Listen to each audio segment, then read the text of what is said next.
Olá, amigos do canal Luz da Gratidão, sejam todos muito bem-vindos. Por favor, inscrevam-se, assim estarão apoiando o canal. Desejo um ótimo final de semana a todos. Ensinamento de Meishu Sama, transição da noite para o dia. Conforme já falei a respeito da relação entre o mundo espiritual e o mundo material, tudo o que se passa neste é a projeção do mundo espiritual, onde está ocorrendo uma grande mudança. Conhecendo-se esse fato, tudo se torna claro aos nossos olhos. Todas as coisas existentes entre o céu e a terra nascem e se desenvolvem, bem como são criadas e destruídas pela ação daqueles dois mundos, numa evolução infinita. Numa visão ampla, o universo é macro-infinito e, ao mesmo tempo, um conjunto de micro-infinitos, que é o mundo da matéria. Por meio de sua contínua transformação, a cultura se desenvolve ininterruptamente. Meditando sobre isso calmamente, não podemos deixar de sentir a vontade do universo, isto é, o objetivo e a intenção de Deus. Em tudo há a distinção entre yin e yang, claro e escuro, dia e noite.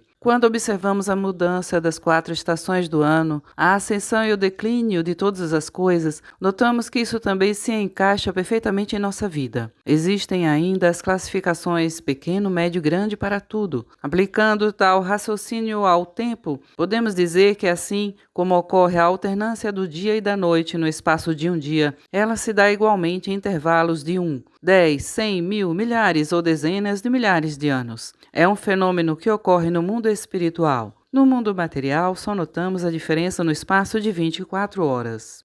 Obedecendo a esta lógica, no mundo espiritual, é chegada a hora da mudança da noite para o dia, que efetivamente se processa em intervalos de alguns milhares ou dezenas de milhares de anos. Trata-se de um fato extremamente importante, cujo conhecimento é imprescindível à compreensão do princípio do Jorei. Além disso, o conhecimento dessa mudança possibilita vislumbrar o futuro do Jorei do mundo, o que conduz o ser humano à paz interior. Explicarei como está se projetando no mundo material a mudança que ocorre no mundo espiritual em milhares e milhares de anos. Nesse sentido, até agora era a noite no mundo espiritual. Nele, da mesma forma que no mundo material, a noite é escura e só periodicamente há luar. Obviamente há bastante elemento água e quando a lua se esconde, resta somente a luz das estrelas. Se estas forem cobertas pelas nuvens, a escuridão será completa. Observando-se os fatos do mundo material, que são a projeção do que ocorre no mundo espiritual, isso fica evidente.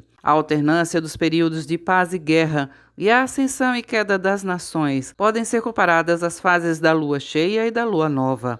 Agora, um ciclo se encerrou. É justamente o momento da mudança para o dia que corresponde ao alvorecer. A transição da noite para o dia no mundo espiritual acarretará uma experiência inédita para a humanidade. Uma grande, espantosa, temível e ao mesmo tempo feliz mudança está para ocorrer. E seus sinais já estão surgindo. Vejamos.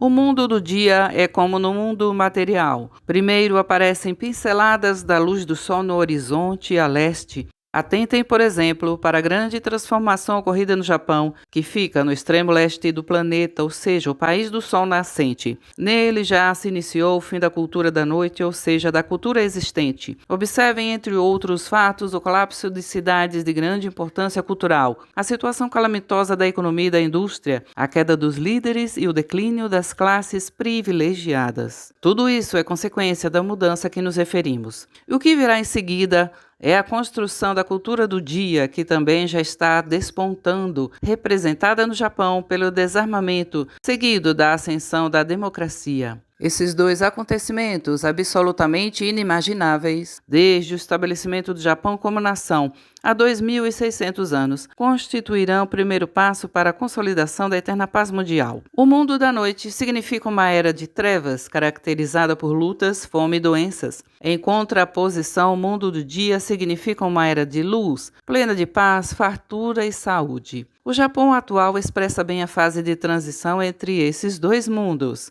O sol que começa a despontar no leste logo deverá atingir o zênite. E o que significa isso? Significa o colapso total da cultura da noite em escala mundial. Ao mesmo tempo, oficiar o brado do nascimento da cultura do dia. Pode-se mais ou menos ter uma ideia disso pelos fatos ocorridos no Japão, os quais em pequena escala já mostram um modelo dessa cultura. Assim, aproxima-se um momento decisivo para o destino da humanidade, e dele talvez ninguém conseguirá escapar. restará apenas o caminho de minimizar os sofrimentos. E aqui vou apresentar-lhes o meio para isso: conhecer o princípio do Jurei e participar dos projetos de construção da cultura do dia.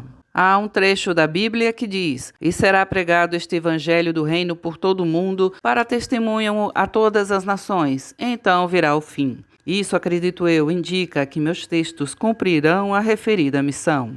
Para esclarecer o princípio do Jurei, precisei explicar até o destino do mundo. Todavia, era sumamente importante que o fizesse, pois tanto a descoberta do princípio do Jurei quanto dos equívocos da medicina fundamenta-se na transição da noite para o dia. De acordo com o que já expliquei, a causa das doenças são as nuvens espirituais, e eliminá-las é a condição única para a cura das doenças, porque então no mundo anterior ao surgimento do Jurei, ninguém havia conseguido descobrir isso. O motivo é o seguinte: existem 2 métodos de cura das doenças. O primeiro é fazer com que as toxinas retornem ao estágio anterior ao início da purificação, ou seja, o método de solidificação. O segundo é o oposto, é o método de dissolver as toxinas e eliminá-las. Assim sendo, acredito que os leitores puderam compreender que a medicina convencional utiliza o método de solidificação e o Jurei o método de dissolução. Sendo o princípio do Jurei a irradiação de misteriosa luz invisível emanada do corpo humano, qual seria então a natureza dessa luz? Ela é uma espécie de energia espiritual peculiar ao corpo humano e seu componente principal é o elemento fogo. Portanto, na ministração do Jurei, necessita-se de grande quantidade desse elemento.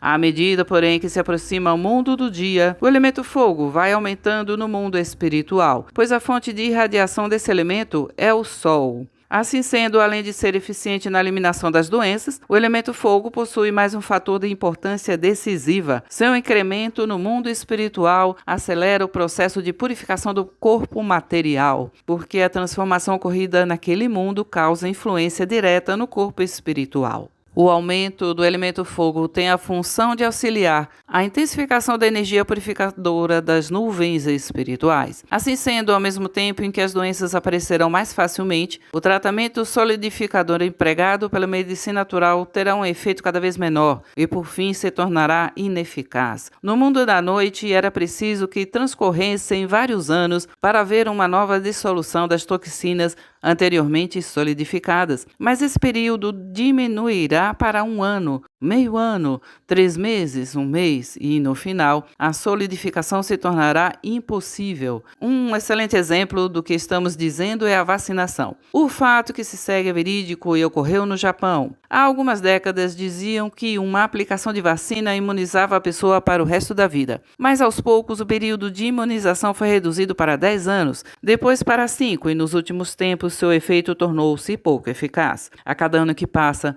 outros tipos de doenças tendem a aumentar. Esta é uma realidade que não podemos deixar passar despercebida. Pelo exposto, os leitores poderão entender que pouco a pouco está se processando a transição da noite para o dia. Na era da noite, para o tratamento das doenças, era mais vantajoso solidificar as toxinas que dissolvê-las, pois não havia elemento fogo suficiente para promover sua dissolução. Assim, era inevitável adotar-se provisoriamente o método de solidificação. Eis a pavorosa falácia que se tornou a causa dos sofrimentos da humanidade, como as guerras, a fome, as doenças e a diminuição da duração da vida. Em 5 de fevereiro de 1947, extraído do livro O Alicerce do Paraíso, volume 1.